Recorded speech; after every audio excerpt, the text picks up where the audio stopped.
পত্রিকা সম্পর্কে আপনাদের ধ্যান ধারণা বুঝে নিতে অনুরোধ করছি। আর এই পত্রিকাকে বলবো খুব দ্রুত যত তাড়াতাড়ি সম্ভব আমাকে এই পত্রিকা থেকে আপনারা ব্যান্ড করুন, বাদ দিন।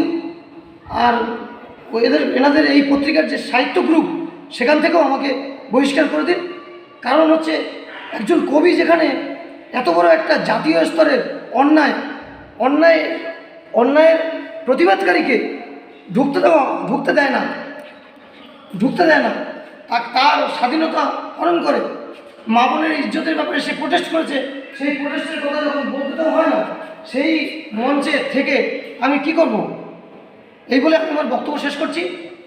আজকের আমি এই মুহূর্তে আছি পুরুলিয়ার রাজবাড়ির কাশীপুর লাইব্রেরিতে অনুষ্ঠান হচ্ছিল, সেখান থেকে ফিরে এসেছি বাধ্য হয়ে এই গেস্ট হাউসে। ভালো থাকবেন সকলে। বসন্ত ভিলা থেকে কবি সুব্রত। নমস্কার।